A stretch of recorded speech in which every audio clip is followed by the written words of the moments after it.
마태복음 5장 그리고 6장 7장 이 내용은 산상수훈, 그 중에서도 서문에 해당이 되는 것이 팔복입니다. 이제 구약성경과 신약성경을 연결하는 브릿지 역할, 그 중에서도 예수님께서 이제 이 하나님의 말씀이 오랜 동안 끊겨졌다가 최초의 사실은 설교 형태가 바로 팔복에 대한 내용이 굉장히 중요한 내용들을 우리가 계속해서 살펴보고 있습니다. 그 중에서 출발 그 자체가 심령이 가난한 자, 오로지 주님을 갈망하는, 주님이 아니고는 살 수 없는 성령으로 바로 이렇게 굶주린 자, 성령으로 구걸하는 자, 이런 어떤 내용이 복이 있다 이렇게 말씀하고 있는데, 이 복이 있도다 하는 내용을 18번 계속해서 반복하고 있는 것을 볼 수 있어요. 예수님의 주변 제자들 포함 주변에 가까이 하는 모든 자들은 이미 나라를 잃어버린 자예요. 그리고 하루 벌어 하루 먹고 살 수 있는 아주 곤비한 그런 어떤 자들입니다. 그런 자들을 향해서 복이 있도다 찾아봤더니 복이 없는 것 같은데, 그런 자들에게 복이 있다 계속해서 우리 주님께서 선언하는데, 그러면 도대체 주어진 복이 무엇인가 하는 내용을 반복해서 심령이 가난한 자가 복이 있다 우리 주님이 말씀하고 있는 것을 보게 되어져요. 그러면 우리 주님께서 하나님 나라 자체를 심령이 가난한 자에게 주어졌다, 우리 주님께서 어떤 것이 복이 있는가 선을 하고 계시는 거죠. 그러면서 이제 애통하는 자, 이미 주어진 천국임에도 불구하고 하나님의 마음과 동일한 마음이 되어서 애통하는, 슬퍼하는, 죄 때문에 슬퍼하고 말씀에 불순종한 것 때문에 슬퍼하고 이미 주어진 천국을 누리지 못한 것 때문에 슬퍼하는 그런 어떤 자에게 우리 주님의 위로가 있는데, 그 위로는 하나님 자신이 위로다, 예수님 자신이 위로다. 그래서 예수님이 함께 하셔서 위로를 해주시는 그런 축복의 놀라운 환경을 누릴 수 있다 하는 내용이 되어집니다. 그랬을 때 온유한 자, 이런 표현을 말씀을 하고 있어요. 그 속에 지혜도 있고 능력도 있지만 그 온유함이 이제는 하나님께 잘 조련되어서 하나님의 뜻을 이루는데 지혜도 능력도 이제 쓰는 충성된 자, 그 자를 바로 온유한 자, 그런 자에게 하나님께서 땅이 주어지는데, 이 땅은 부동산의 개념이 아니라 하나님의 나라요, 바로 그 하나님의 나라를 삶 속에 적용할 수 있는 우리의 사역지요, 우리의 현장이요, 우리의 모든 생활 터전이 바로 땅임을 우리 주님께서 말씀을 하고 있습니다. 그리고 이제 의에 줄이고 목마른 자, 이제 의라고 하는 이 내용, 바로 예수 그리스도를 말씀을 하고 있는 거죠. 그랬을 때 배부름을 이제 우리 하나님이 약속하시는데, 그 배부름은 다른 내용이 아니라 만족이에요. 우리가 있어서 배부르는 것이 아니라 이제 하나님의 것으로 만족하는, 그래서 이 땅 살면서도 정말로 세상이 감당할 수 없는 그 기쁨, 세상의 어떤 것과 비교할 수 없는 만족, 주님의 기쁨, 참 평안, 안식으로 배부르는 이 내용을 우리 주님이 약속하신 그런 내용이 되어져요. 그래서 이렇게 심령이 가난한 자, 그리고 애통하는 자, 그리고 온유한 자, 의에 줄이고 목마른 자, 이런 하나님의 놀라운 분복이 이제 우리에게 어떻게 적용이 되는가? 바로 긍휼히 여길 수 있는 그런 자가 되어진다. 이 내용은 참 이해하기 어렵다라는 부분을 말씀을 드렸습니다. 왜 그러냐면 예수님과 함께 했던, 예수님을 따르는 제자들 면면을 살펴보면은 오히려 있는 기득권층에 사실은 긍휼히 여김을 받아야 할 자임에도 불구하고 우리 주님은 긍휼히 여기는 자가 복이 있다라고 이렇게 선언하는 내용을 통해서 보았을 때 세상적으로는 물질이 없는 것 같고, 세상적으로는 명예가 없는 것 같고, 세상적으로는 여러 가지 소망과 비전이 없는 것 같이 보인다 할지라도 예수님을 구주로 영접해서 천국이 주어진 자는 다 가진 자인 줄로 믿습니다. 그렇기 때문에 이 세상에 건물을 가지고 출세하고 그리고 여러 가지 모든 면에서 존경을 받는다 할지라도 천국이 없는 자, 하나님 나라의 소망과 가치와 비전을 온전히 누리지 못한 그 자는 긍휼히 여김을 받을 대상자이기에 우리는 예수 그리스도를 통해서 예수 그리스도를 믿는 믿음으로 말미암아 천국을 소유한 자로 이제 천국을 갖지 못한 그런 자들을 불쌍히 여기는 그런 자를 우리 주님은 복이 있다 이렇게 주님이 말씀하고 있어요. 아니, 복이 있기 때문에 환경적으로 세상적으로 이렇게 긍휼히 여김을 받아야 할 자임에도 불구하고 오히려 그들을 긍휼히 여길 수 있는 복된 자의 자리에 있게 되는 줄로 믿습니다. 이런 내용을 구약 성경과 신약 성경을 통해서 우리가 살펴봤어요. 그래서 이제 구약 성경에 가장 반복적으로 핵심적으로 말씀하고 있는 내용이 바로 호세아서다. 그래서 이 호세아와 고멜 사이에 낳은 아들, 그 내용이 로루하마. 그래서 로라고 하는 내용은 절대 아니다라는 이제 부정적인 내용인데, 긍휼히 여김을 절대 받을 수 없는 그 자를 우리 주님께서 뭐 하셨다는 거예요? 긍휼히 여기셨다는 겁니다. 여기에는 조건이 있어서 아니면 자격을 갖추어서 뭔가 긍휼히 받을 만한 행동을 해서가 아니라 절대적인 하나님의 은혜로 긍휼히 여김을 받을 자가 되었다라는 사실을 말씀하고 있어요. 이 내용을 사도 바울은 로마서 9장 35절 내용을 통해서 보면은 이런 말씀을 하고 계시죠. 내가 불쌍히 여길 자를 불쌍히 여기고 긍휼히 여길 자를 긍휼히 여긴다는 거예요. 이것은 전적인 하나님의 은혜가 아니고는 우리가 긍휼히 여김을 받을 수가 없다는 그런 하나님의 주권을 이렇게 선포하고 있는 그런 내용들을 보게 됩니다. 자, 그렇다면 여기에서 다섯 번째 선포되는 그 복이 긍휼히 여기는 자는 복이 있나니 저희가 긍휼히 여김을 받을 것이요. 그래서 긍휼이라고 하는 이 내용을 지금 말씀을 하고 있는데, 사실은 이 긍휼이라고 하는 단어가 참 어려워요. 그래서 이 긍휼이라고 하는 이 내용을 그 어원을 우리가 찾아봤어요. 그래서 구약 성경 이 긍휼이라고 하는 이 내용은 엘레오스라는 이제 헬라어를 씁니다. 긍휼의 엘레오스라고 하는 이 내용은 라함이라는 단어, 또 하나는 헤세드라는 이 단어, 이 내용이 엘레오스라고 번역할 수 있는 그런 어떤 내용이다. 그러면 긍휼이라고 하는 엘레오스 이 내용을 구체적으로 표현한다면 여러 가지로 이 번역이 가능합니다. 첫 번째, 이 내용을 통해서 보면은 불쌍히 여기다, 긍휼히 여기다.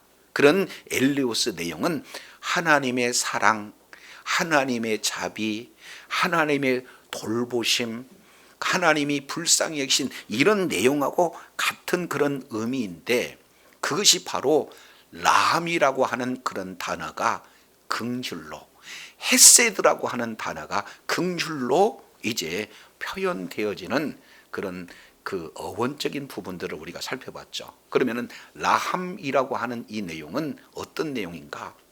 상대방의 처지의 입장에서, 그 처지의 입장에서 서로 공감하고 어떻게든지 상대방 편에서 보살펴 주고자 하는 그런 마음, 이 내용이 바로 라함이라고 하는 내용인데, 이 라함에는 슬픔과 애통이 담겨져 있어요.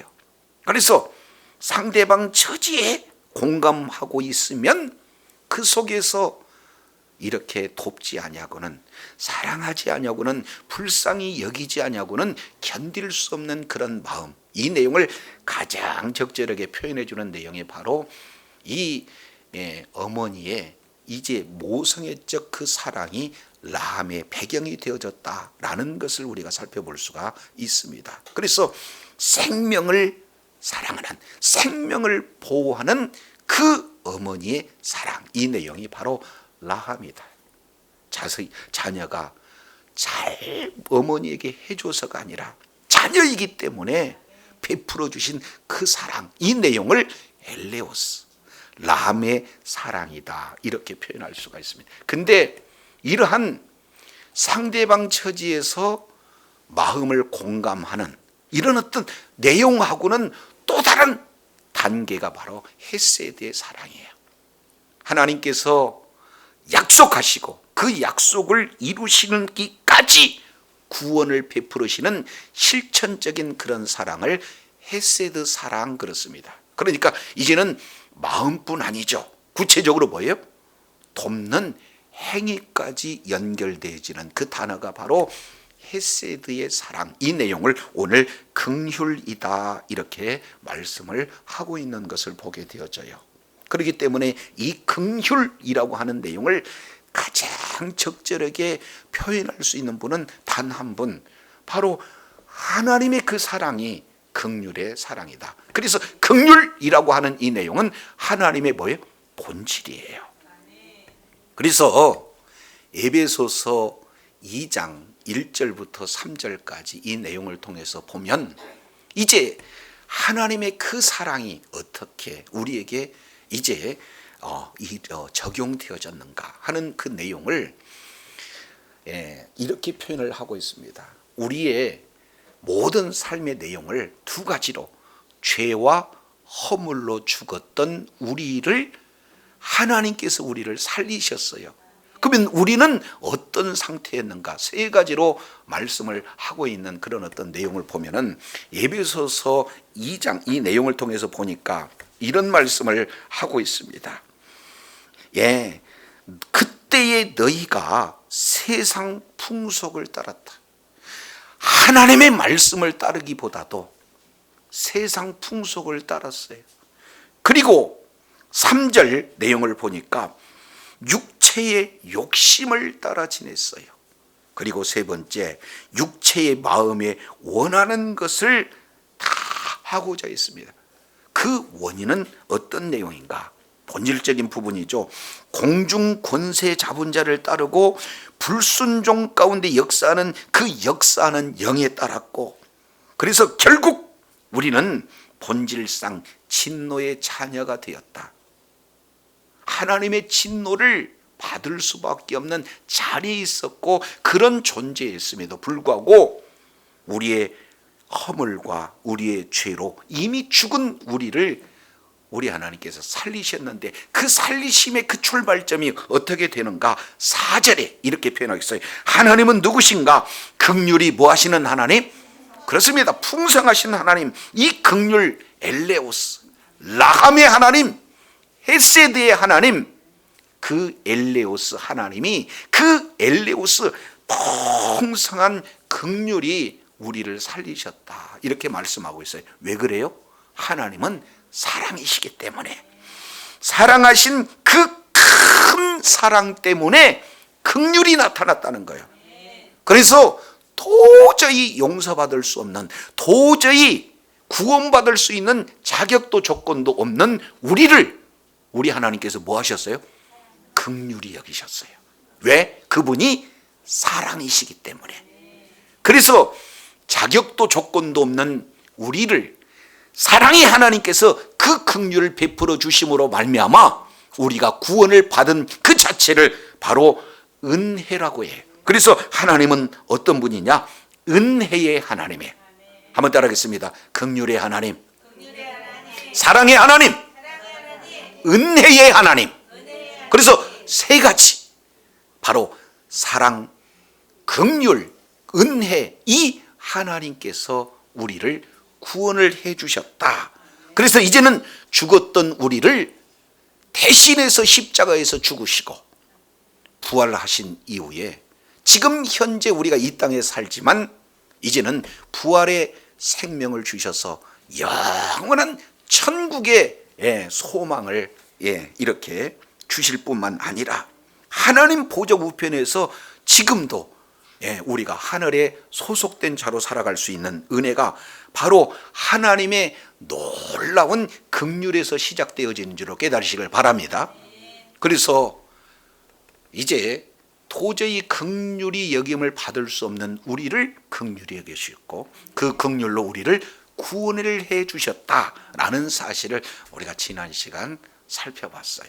그러면 우리는요, 앞으로 내용을 우리 주님이 보시니까 5장 7절 긍휼히 여기는 자는 복이 있나니 그들이 긍휼히 여김을 받을 것이며 그랬으니까 이 내용을 잘못 오해하면은 앞으로 긍휼을 받을 것이다라고 얘기하는 거예요? 아니면 지금 이미 저와 여러분은 긍휼을 받았다는 겁니까?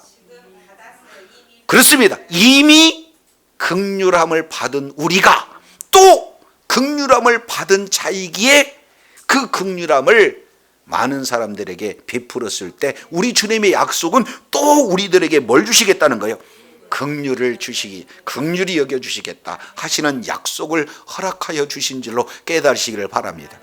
그래서요, 긍휼을 이해하려면은 우리 하나님께서 우리를 어떻게 구원해 주셨는가 하는 이 내용을 이렇게 알지 못하면 그 긍휼을 이해할 수도 없고, 그리고 우리가 어떻게 우리의 힘으로, 우리 지혜로, 우리의 능력으로 어떻게 긍휼히 여길 수가 있겠어요? 그래서 가장 핵심적인 내용은 하나님께서 우리를 어떻게 긍휼히 여겨주셨는가, 그리고 그 긍휼히 여겨주시는 것을 우리가 어떻게 긍휼함을 받았는가, 이 사실을 저와 여러분이 바로 알 때 긍휼히 여김을 받은 자로 동일하게 긍휼히 여겨줄 수 있는 그런 자리에 저와 여러분이 있게 될 줄로 깨달으시길 바랍니다. 자, 이 내용을 예수님께서는 이렇게 표현을 하고 있어요. 빌립보서 2장 5절 내용을 본 사도 바울은 너희는 이 마음을 품으라. 곧 그리스도의 마음이니, 근데 그 그리스도의 마음이 한마디로 표현한다면 긍휼의 마음이거든요. 왜냐하면 그는 근본 하나님의 무엇이지만 본체이시지만 자기를 비웠다, 이렇게 지금 말씀을 하고 있어요. 그래서 자기를 비워 낮아진 거죠. 종의 형체를 가졌다. 그래서 사람들같이 되었다. 왜 그래요? 하나님으로는 우리의 슬픔을 동정할 수도 없고, 우리의 슬픔을 공감할 수도 없고, 우리의 슬픔을 알 수도 없어요. 도울 수 있는 그런 마음이 안 된다, 그 말이죠. 같은 처지에 있어야 되는데, 그래서 우리 하나님께서는 그 본체 하나님이 되신 하나님의 그 영광을 다 포기하고 똑같은 우리 사람의 형체, 사람의 모양을 이제 입고 이 땅에 오셨어요. 비우신, 이것이 바로 출발점이 어디가 있어요? 긍휼 때문에 그런 거예요. 두 번째 내용을 통해서 보면은 죽기까지 복종을 해서 뭐 했어요? 십자가에서 죽으셨어요. 이 십자가에서 죽으심이야말로 하나님의 긍휼을 가장 잘 지금 보여주시고 실천하시는 그런 내용이다라는 것을 말씀을 하고 있는 것을 보게 됩니다. 로마서 5장 6절 내용을 보면 우리가 아직 연약할 때 우리 경건치 않는 우리를 위해서 죽으셨다. 5장 8절 아직 우리가 죄인됐을 때 우리를 위해서 죽으셨다. 5장 10절 우리가 아직 원수 되었을 때 우리를 위해서 죽으셨다. 이것은요, 우리의 경건하지 않는, 우리의 죄악된, 그리고 우리의 있는 자리가 하나님과 원수 되었음에도 불구하고 하나님이 긍휼히 여겨주셔서 우리를 위해서 우리의 모든 죄와 허물을 짊어지고 십자가에서 죽으신 분이 바로 예수 그리스도인 줄로 믿습니다. 그러니까 예수 그리스도의 마음이 이러한 우리를 위해서 우리들의 죄와 허물을 치고 십자가에 죽으신 그 예수님의 마음, 이 내용을 사도 바울은 이렇게 표현을 하고 있는 내용들을 보게 됩니다. 왜 그럴까요? 이 내용을 히브리 기자가 이 내용을 적절하게 표현을 해주고 계시는 내용이 있는데, 자, 히브리서 4장, 이 내용은 참 우리들에게 은혜를 주는 메시지예요. 자, 히브리서 4장 15절, 왜 하나님께서 아예 하나님의 그런 어떤 본체임에도 불구하고 동등됨을 여기시지 아니하고 자기를 비어 왜 사람의 모습으로, 종의 모습으로 이 땅에 오셨는가를 잘 표현해 주고 있습니다. 4장 15절, 우리에게 있는 대제사장은 우리의 연약함을 뭐하지 않은 자가 아니요? 동정하지 못할 자가 아니요. 이 동정이라고 하는 내용이 예전 성경은 체휼 그랬어요. 한마디로 본다면은 이제 공감이라는 뜻이 가장 적절한 표현이에요. 그러니까 이제는 동일한 감정, 상대방 편에서 이것은 너의 문제가 아니라 그 문제는 나의 문제다 라고 이제 동일한 모습으로 예수님께 오셔서 동일한 것을 경험했기 때문에 상대방의 마음을 공감할 수 있는 그런 모습으로 우리 주님이 오셨다. 그래서 예수님은요, 마태복음 9장 35절, 예수님께서 많은 사람들에게 가르치실 때 어떤 내용을 말씀을 하고 계셨는가? 바로 이제 목자 없는 양같이 보시고 불쌍히 여기셨다, 긍휼히 여기셨다, 이렇게 말씀을 하고 있어요. 이 내용을 스플랑크니 조마이 이렇게 표현해요. 스플랑크니 조마이, 조금 어려운 표현이죠. 이 내용은 스플렌에서 나온 단어예요. 그러니까 창자가 끊어지는 고통을 느끼다, 이것을 불쌍히 여기다. 그러니까 목자 없는 양, 이 내용을 통해서 보면은 이 양들은 목자의 인도함을 받지 못했을 때 여러 가지 맹수의 그런 잡아먹을 그런 이리에 그대로 잡혀먹을 수밖에 없으니 양의 입장 그대로 공감하게 되면은 어떻게 돼요? 창자가 끊어지는 고통, 그 내용이 느껴지는 것, 이것이 바로 예수님의 마음인 줄로 믿습니다. 그러니까 예수님은 죄와 허물 가운데 진노의 자녀된 우리를 불쌍히 여기셔서 견딜 수가 없기에 하나님 보좌 버리고 창조주이신데 불구하고 피조물, 종의 모습의 형상으로 우리와 똑같은 사람의 모습으로 이 땅에 오신 분이 바로 주님이신 줄로 믿습니다.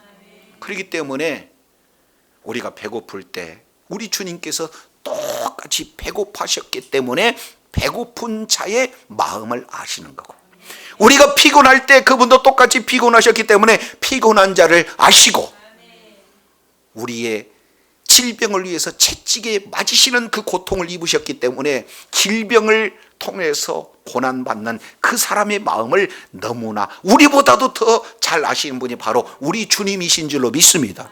그렇기 때문에 그분은 우리를 불쌍히 여기실 수 있는, 공감하실 수 있는 분이 바로 우리 주님이세요.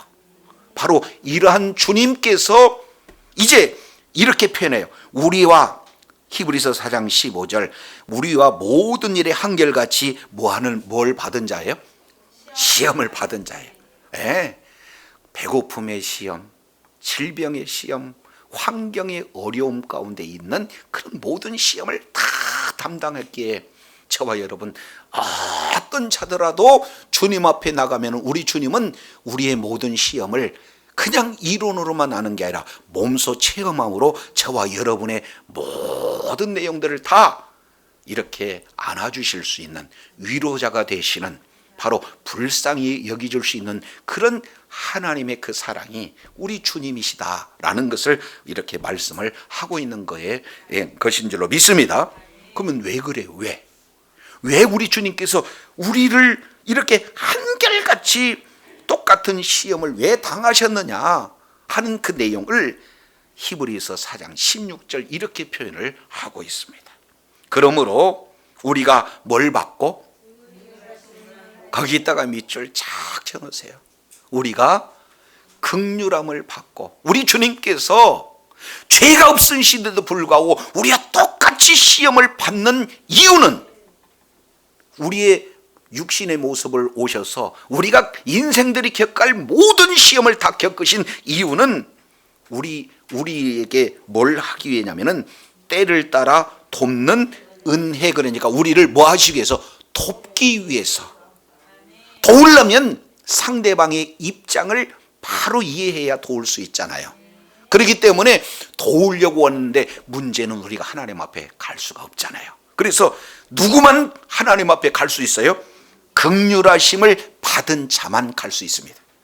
그래서 우리들의 모든 죄, 우리들의 모든 허물을 십자가에서 짊어지시고 피 흘리기까지 십자가에서 죽으심으로 우리를 긍휼히 여겨주셨기에 우리는, 저와 여러분은 예수 그리스도를 믿는 믿음을 가진 저와 여러분은 이미 긍휼함을 받은 자인 줄로 믿습니다. 긍휼함을 받을 것이고 받고 이미 받았어요. 그렇기 때문에 긍휼함을 받았기에 우리는 때를 따라 돕는 은혜를 얻기 위하여 은혜의 보좌 앞에 이제는 담대히 나갈 수 있는 은혜가 저와 여러분에게 주어진 줄로 믿습니다. 우리보다 더 잘하시는 분이 누구시에요? 예수님이십니다.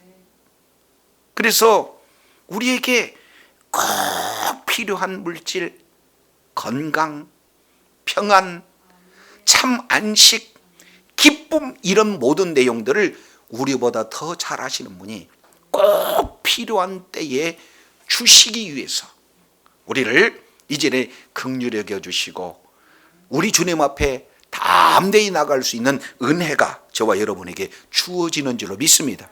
그래서 저와 여러분은 이미 구원의 은혜를 받은 자요, 삶 속의 평안을, 모든 필요를 다 누릴 수 있는 자격 조건을 예수 그리스도를 믿는 믿음 하나 때문에 저와 여러분에게 주어지는 줄로 믿습니다.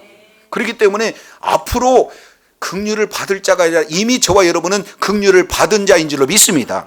그래서 이 땅에 살아가면서 자기 힘을 의지하고 자기의 물질을 의지하고 자기의 갖춰진 모든 명예를 의지하고 살아가는 그런 자들은 자기 힘에 일시적으로 주어지는 내용이 그들에게 이렇게 풍부하게 있다 할지라도 예수 그리스도의 그 은혜, 하나님의 나라가 없으면은 다 가진 자가 아니다 그 말이죠. 일부 부분적으로 일시적으로 가진 자에 불과해요.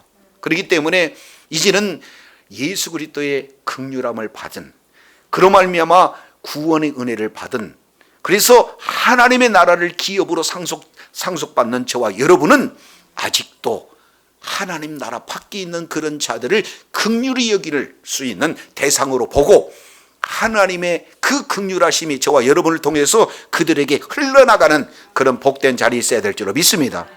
그래서 이미 긍휼함을 경험한 자라야 긍휼을 할 수 있는 그런 자리에 주어지게 되어진다라는 사실을 볼 수가 있어요. 자, 그러면 긍휼함을 어떻게 우리가 진행을 해야 될 건가 하는 그 모델을 예수님께서 직접 설명해 주시고 있는 내용을 말씀하고 있는데 그것이 바로 어디냐? 누가복음 우리 10장 내용을 한번 보겠습니다. 이 내용은 이제는 내 이웃을 내 몸과 같이 사랑해라 하는 그 내용을 말씀하시면서 이렇게 말씀을 하고 있어요. 자, 29절 보겠습니다. 10장. 이 사람이 자기를 옳게 보이려고 예수께 여짜오되 그러면 내 이웃이 누구리까? 여기서 지금 이웃에 대한 내용인데 여기서 놓쳐져 안 되는 단어는 뭐냐면 누구 이웃이냐? 내 이웃이다. 지금 이렇게 표현을 하고 있어요. 그러니까 율법사라고 하는 이런 자는요, 하나님의 말씀을 맡은 자예요. 기득권층입니다. 많은 것을 가진 자예요.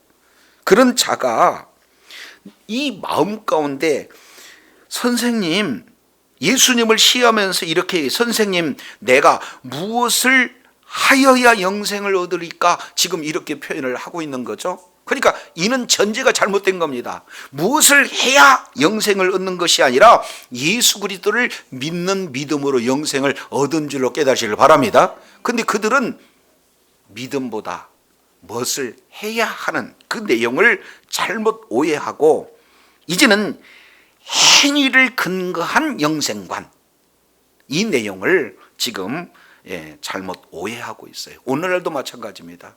내가 무엇을 해야 천국 가고 내가 무엇을 해야 이제 영생을 얻는 줄로 착각하는 성도들이 의외로 많습니다. 우리는 예수 그리스도를 믿음으로 영원한 생명, 영생을 얻은 줄로 믿습니다. 그리고 영생을 얻은 자가 어떻게 한 것에 따라서 이 땅에서 주어지는 하나님의 상급, 하나님의 돌보심, 이 내용들이 결정이 되어지는 거죠. 천국은 예수 그리스도를 믿은 믿음으로 천국이 결정이 되어진다는 사실을 기억하시기 바랍니다. 자, 그랬을 때 우리 주님이 교정해 주시면서 내가 어떤 이웃을 만나야 되는가를 지금 잘 설명해 주는데 30절 이렇게 표현하고 있습니다. 여기에 선한 사마리아의 비유, 이 내용을 우리가 잘 이해를 해야 돼요. 왜냐하면 세 부류의 사람이 나와요. 하나는 제사장, 하나는 레위, 하나는 선한 사마리아인. 그러면 우리가 선한 사마리아인이 돼야 되는데 이게 참 쉬운 일이 아니거든요. 그래서 오늘 본문을 이해해야 우리가 어떻게 이제 긍휼히 여기는 그런 마음을 실천할 것인가가 잘 소개가 되고 있어요. 자, 내용을 보면 30절에 예수께서 대답하여 이르시되 어떤 사람이 예루살렘에서 여리고로 뭐 하다가 내려가다라고 하는 이 내용은 이런 장소적인 측면이 잘 고려된 표현이죠. 왜냐하면 예루살렘은 해발 760m 고지입니다. 그런데 반면 여리고는 해수면보다 250m가 낮아요. 그러니까 여리고에서 이제 예루살렘으로 방향은 올라가는 거고 예루살렘에서 여리고로 보면은 내려오니까 약 이해하기 쉽게 한 1km 이렇게 정도 생각하시면 좋을 것 같아요. 자, 그런데 예루살렘은 저와 여러분 잘 알겠지만 종교의 중심지요. 그리고 또 정치의 중심지가 되어집니다. 반면 이 여리고성은 제사장 레위긴 종교인들이 가장 많이 거주한 장소예요. 그러니까 학자들은 그때 당시 약 1만 2천 명의 종교인, 제사장 레위인의 수가 있었다라고 할 정도로, 그러니까 경제적 중심지가 되어집니다. 그러다 보니까 상당히 부패한 그런 어떤 배경이 되어지고 있죠. 그래서 예루살렘으로 예배드리고 다시 여리고로 내려오는 이런 어떤 내용이기 때문에 항시 그곳에는 누가 출몰 하느냐? 강도들이 출몰하고 있죠. 자, 그래서 어떤 사람이 예루살렘에게서 여리고로 내려가다가 누구를 만나느냐? 강도를 만나요. 근데 그 강도들이 옷을 벗깁니다. 때립니다. 그리고 거반 죽입니다. 그리고 버리고 도망갔어요. 자, 이런 상황 속에 사실은요, 죽었는지 살았는지 사실은 뭐예요? 거의 의식 자체가 분명하지 않는 그런 어떤 상태가 되어지는 거예요. 자, 그랬을 때 마침 얼마나 중요한 시기에 마침 그 장소를 누가 내려가느냐? 한 제사장이 이렇게 그 길로 내려가요. 내려간다는 것은 이미 예루살렘에서 예배를 마치고 자기 거처로 지금 내려가고 있다. 우리로 본다면은 예배를 드리고 은혜를 받고 성령으로 충만했다 하는 그 종교 지도자들을 지금 이렇게 표현하는 거예요. 근데 문제는 그를 보고 피하여 지나갔다 이렇게 말씀을 하고 있어요. 봤습니다.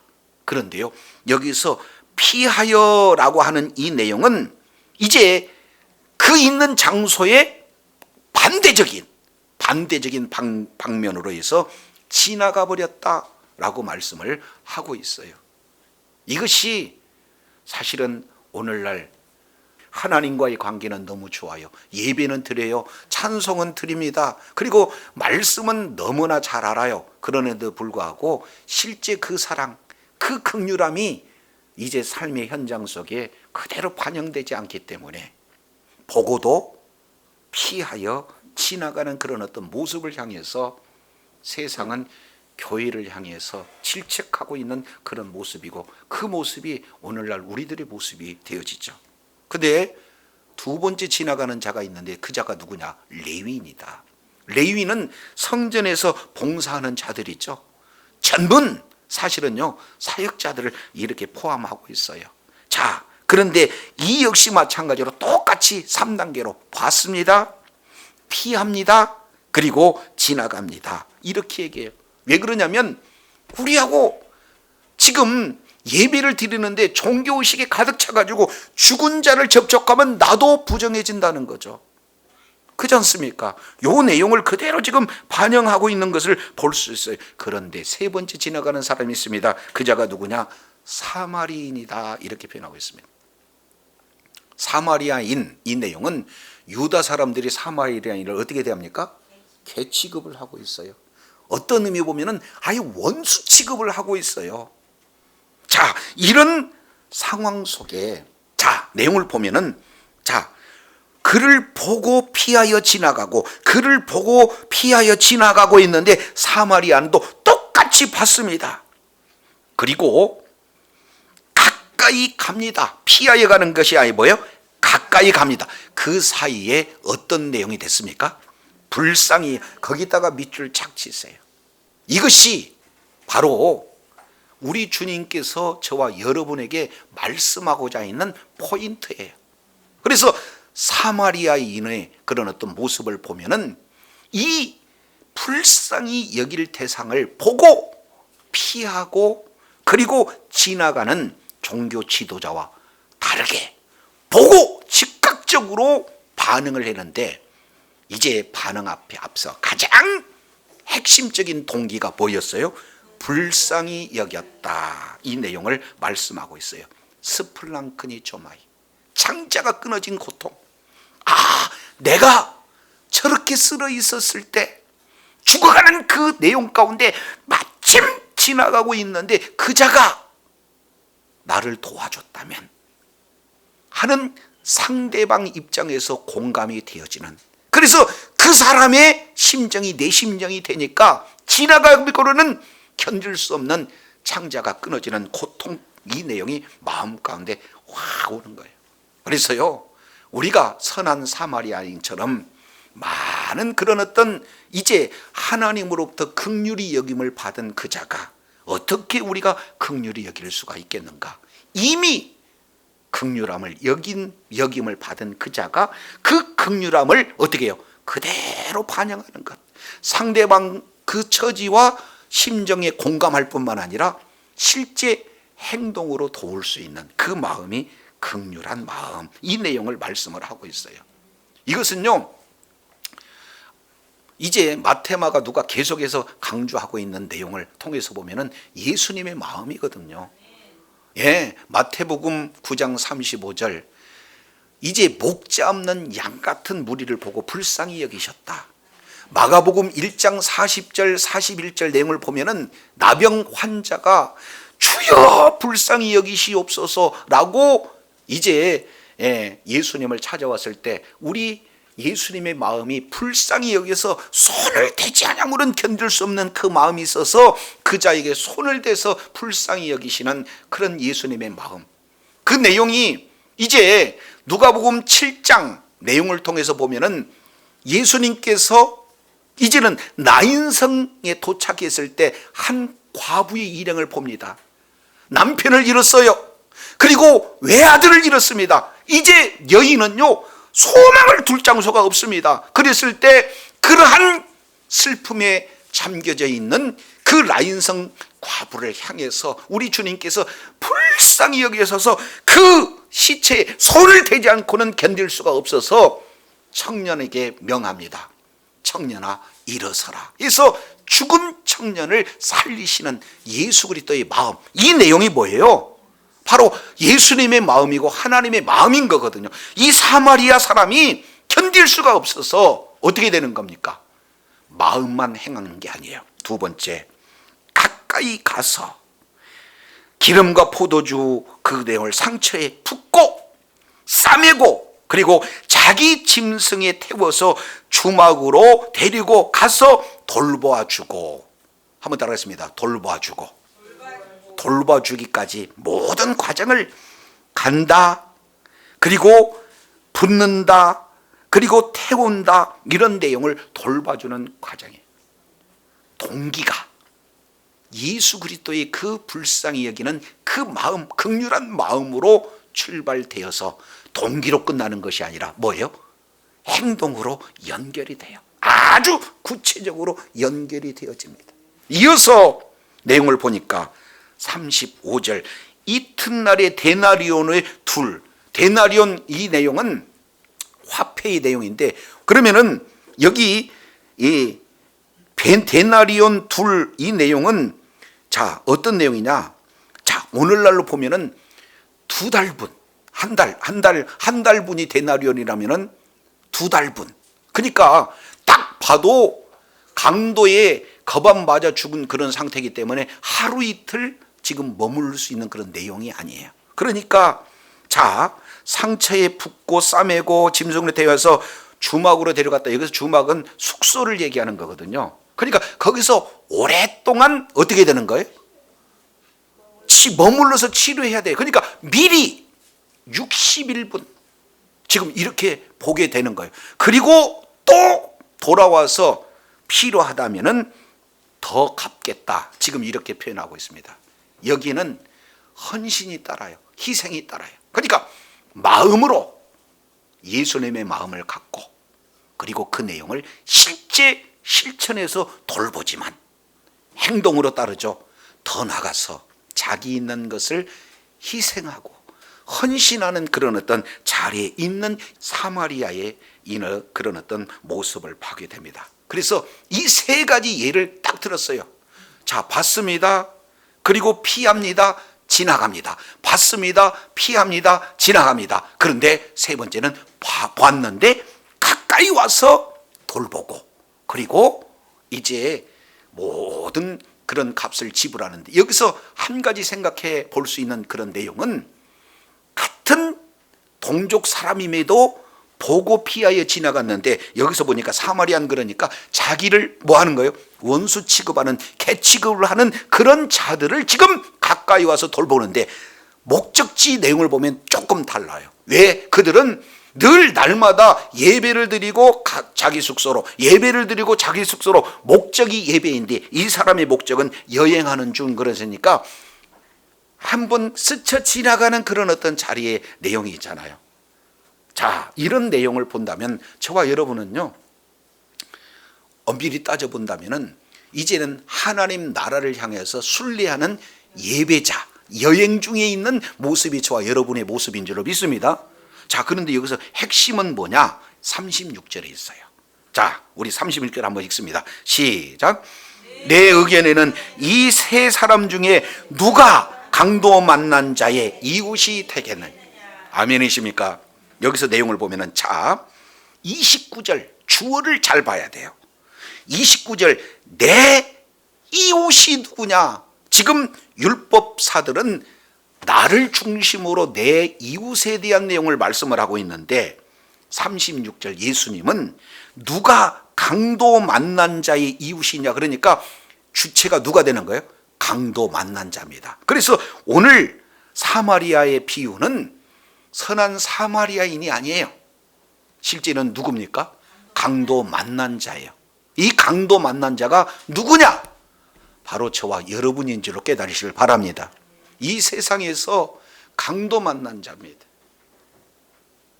이제 사탄 마귀에게 매 순간순간마다 강도를 지금 당하고 있는 그런 존재예요. 물질 빼앗기죠. 그리고 여러 가지 화평 빼앗기죠. 지혜 빼앗기죠. 소망 다 다 빼앗기죠. 강탈당하는 거예요. 그런데 사탄의 주 전략은 뭡니까? 하나님과 분리시켜서 죽이는 데까지 모든 것을 다 빼앗아 가는 겁니다. 그러면 저와 여러분이 강도 만난 자에서 마침 지나가는 그 이웃이 누구여야 되는가 봤더니 율법적으로 안 된다는 거예요. 종교적으로 안 된다는 거예요. 그런데 이 이웃은 누가 되어지느냐? 우리의 영원한 이웃인 예수님만이 우리의 진정한 이웃이 되어지는 줄로 깨달으시길 바랍니다. 마침 우리는 거반 죽었어요. 영원한 지옥불의 고통을 받을 수밖에 없는 존재예요. 그런데 우리 주님께서 우리가 뭘 잘해서가 아니잖아요. 뭔가 조건을 갖춰서가 아니잖아요. 그럼에도 불구하고 우리 주님께서 오셔서 긍휼히 여겨주시고 실제 행동으로 아주 구체적으로 보살펴 주시고 그리고 예수님 자신을 십자가에서 죽이시면서까지 우리를 완전한 긍휼히 여겨서 이제는 죄와 사망에서 생명으로 자리를 옮겨주신 영원한 이웃인 예수님이 바로 우리의 영원한 바로 이웃 사마리아인이 바로 우리 주님이신 줄로 깨달으시길 바랍니다. 그러니까 이런 은혜가 우리에게 주어졌어요. 믿습니까? 자, 그러면 우리에게 어떤 내용들을 지금 말씀을 하고 있습니까? 이제 36절 내 의견에는 이 세 사람 중에 누가 강도 만난 자의 이웃이 되겠느냐? 바로 우리죠. 그래서 우리는 이제 우리의 힘으로 우리의 노력으로 우리의 상태로 절대 다른 사람을 긍휼히 여길 수가 없어요. 그렇지 않습니까? 그러니까 긍휼히 여겨줄 그런 어떤 자들이 사실은 없는 시대에 저와 여러분이 살고 있어요. 그런데 우리 주님께서 그 자가 강도 맞는 자가 누구라는 거예요? 우리라는 거예요. 그러면 이러한 은혜를 받은 자는 우리도 또한 어떻게 되겠습니까? 긍휼히 여겨라. 왜? 우리가 이미 체험을 했기 때문에, 긍휼히 여김을 받았기 때문에 이 사실이 우리 마음 가운데 자리 잡을 때 우리도 긍휼히 여길 수 있는 그런 마음이 이미 하나님께 주어진 줄로 믿습니다. 우리의 마음으로는 긍휼히 여길 수 없으나 이미 긍휼히 여김을 받은 하나님의 사랑이 우리들에게 자리 잡게 되면 그 사랑이 저와 여러분을 통해서 긍휼히 여겨지는 그런 어떤 마음으로 되어질 줄로 믿습니다. 그러니까 부족하고 없고 힘들고 이런 분들도 우리가 긍휼히 여겨야 돼요. 그러나 진정한 긍휼히 여긴 것은 어떻게 되는 겁니까? 빌딩은 가지고 있고 덕망은 있고 존경은 받아요. 그런데 그 속에 예수 생명이 없어요. 그러면은 조금 얼마 안 가면은 어떻게 되겠는데? 지옥불의 고통을 받을 수밖에 없는데, 그러면은 우리 주님의 마음이 있다면 우리도 어떻게 돼요? 자기를 비어 종의 형체로 오셔서 죽기까지 십자가에서 피 흘려 죽으심으로 우리를 긍휼히 여기심으로 우리에게 베푸신 그 사랑이 우리 심령 가운데 예수 그리스도의 그 사랑이 있다면 우리도 그 사랑을 전하지 아니하고는 예수님처럼 이제 내가 복음을 전하지 않으면 저 사람은 복음을 받아들일 수 없는데, 이런 마음이 아니고는 우리가 복음을 전하는 그런 어떤 자리에 있을 수 없다는 것을 저와 여러분 기억하시고 한 영혼이라도 주님의 품으로 이끄는 주님의 긍휼함이 저와 여러분 심령 가운데 충만하게 될 줄로 믿습니다. 그런데 내가 이렇게 한다 할지라도 안 돼요. 그러면은 어떻게 해야 되느냐? 바로 성령님이 우리를 통치하셔야 돼요. 성령님께서 우리를 완전히 성령 충만함으로 그 긍휼한 마음을 우리 심령 가운데 새겨줄 때 성령님에 의해서 우리가 그 사랑을 이미 경험한 자요 성령의 능력으로 이제 우리가 증인의 삶을 살게 될 줄로 믿습니다. 마땅히 긍휼히 여겨야 할 자를 긍휼히 여기는 복음 전도자, 바로 예수 그리스도의 증인으로서 살아가게 될 줄로 믿습니다. 이것이 우리 주님께서 저와 여러분에게 긍휼히 여기는 자는 긍휼히 여김을 받는 자의 복을 우리 주님이 말씀을 하고 있어요. 그래서 주님 오시는 그날까지 예수님은 우리들을 긍휼히 여기셨고 긍휼히 여시기 위해서 모든 것을 다 버리셨습니다. 십자가에서 죽으셨습니다. 그 사랑을 저와 여러분이 받았기에 이미 저와 여러분은 긍휼히 여김을 받은 자인 줄로 믿습니다. 긍휼히 여김을 받을 대상자를 찾아가서 우리가 이제 주님의 그 사랑을 증거할 때, 내 능력이 아니라 성령의 능력으로 주의 사랑을 증거할 때 우리 주님은 또다시 약속하셔요. 긍휼히 여김을 받은 자에게 긍휼히 뭐예요? 긍휼히 여기는 자에게 긍휼히 여김을 받을 것이라는 주님의 약속이 저와 여러분에게 임하게 된 줄로 믿습니다. 내가 아플 때 우리 주님의 긍휼이 있으면 치료가 나타나요. 내가 연약하고 내가 부족할 때 주님의 긍휼이 나에게 임하면 그 긍휼하심이 저와 여러분의 삶의 현장에 드러나게 될 줄로 믿습니다. 그래서 주님의 긍휼하심을 받은 자가 또다시 긍휼히 여긴다 하면 주님의 긍휼하심으로 다시 받는 하나님의 놀라운 선순환의 그 약속이 우리들에게 주어졌기에 우리는 이미 복을 받은 자요, 복음 받은 자로서 많은 사람들에게 그 복음을 증거함으로 말미암아 더 나은 긍휼히 여김을 받는 놀라운 복을 우리 주님이 약속하고 있기에 날마다 그 자리에 있어서 하나님의 허락하신 약속을 다 받아 누리는 지혜자요, 축복자요, 능력자요, 존귀한 자로 쓰임받는 주의 사랑하는 자녀들 다 되시기를 예수 이름으로 축원합니다. 기도하겠습니다.